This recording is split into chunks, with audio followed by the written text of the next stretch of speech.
एक सच्ची साध्वी महिला चरण कौर अपने पूरे मन और श्रद्धा से डेरे की सेवा में लगी हुई थी। उसका जीवन सादगी और भक्ति से भरा था। वह उस पवित्र स्थान पर सेवा करती थी जहां संगत अपनी श्रद्धा से लाई हुई वस्तुएं अर्पित करती थी, कोई चावल, कोई आटा और कई बार शुद्ध देसी घी।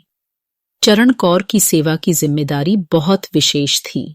वह स्थान संभालती थी जहां संगत की ओर से आई यह पवित्र सेवा संग्रहित होती थी। सब कुछ ठीक ही चल रहा था, लेकिन एक दिन उसका मन डोल गया।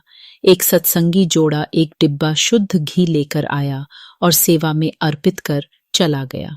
उन्होंने विशेष रूप से कहा था कि यह घर का बना हुआ निर्मल घी है। उस घड़ी चरण कौर के मन में एक हल्का सा लालच जागा। उसने सोचा, थोड़ा सा ही तो है, इतनी सेवा करती हूं, कौन देख रहा है। उसने वह डिब्बा चुपचाप अपने बैग में रख लिया। घी धीरे धीरे उसके भोजन का हिस्सा बन गया। रोज थोड़ा थोड़ा वह उसका उपयोग करती रही, लेकिन जैसे ही डिब्बा खत्म हुआ, एक अनजानी आपदा उसके जीवन में आ गई। उसके चेहरे और शरीर पर अचानक चेचक के भयंकर दाने निकल आए। उसकी सुंदरता क्षण भर में लुप्त हो गई। इलाज हुआ, दवाएं दी गईं, लेकिन आराम नहीं मिला। धीरे धीरे वह टूटने लगी।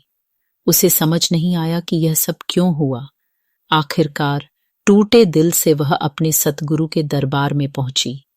आंखों में आंसू और दिल में पछतावा लेकर उसने अपने जीवन की सबसे बड़ी भूल को कबूल किया।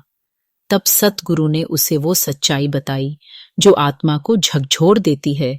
जिस घी को उसने लालच में आकर चुराया था, वह कोई साधारण वस्तु नहीं थी। उसे अर्पित करने वाले सत्संगियों ने उस घी के साथ एक करुणामयी अरदास भी जोड़ी थी कि उनका पूरा परिवार चेचक से ग्रस्त था, और वह घी गुरु चरणों में इस प्रार्थना के साथ समर्पित किया गया था कि यह सेवा लाखों लोगों की थाली में पहुंचे और उनके दुहक को बिखेर दे, बांट दे, ताकि उनके अपने परिजन ठीक हो सकें। उस आधे किलो घी से डेरे में कम से कम 1 क्विंटल दाल बनती। वह दाल हजारों लोगों को परोसी जाती और उस दुख की ऊर्जा हजारों में बांट दी जाती, इतनी कम कि किसी को पता भी नहीं चलता। लेकिन अब, क्योंकि वह घी एक अकेली व्यक्ति चरण कौर ने खा लिया था, उस पूरे दुख का भार उसी के ऊपर आ गया। उसने अनजाने में, लालच में आकर किसी और के कर्मों को अपने सिर ओढ़ लिया।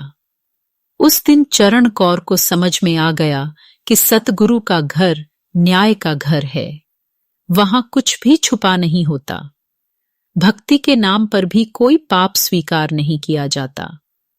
वह घटना एक सीख बन गई, न केवल चरण कौर के लिए, बल्कि हर उस आत्मा के लिए जो जीवन में कभी लालच या चोरी का सोच भी लेती है। शिक्षा: जब हम किसी और का हक छीनते हैं, तो हम केवल उसका धन नहीं, उसके कर्म, उसके दुहक और उसकी नियति भी चुराते हैं। गुरु घर में दिया गया हर अर्पण किसी की प्रार्थना, किसी की पीड़ा और किसी की उम्मीद होता है।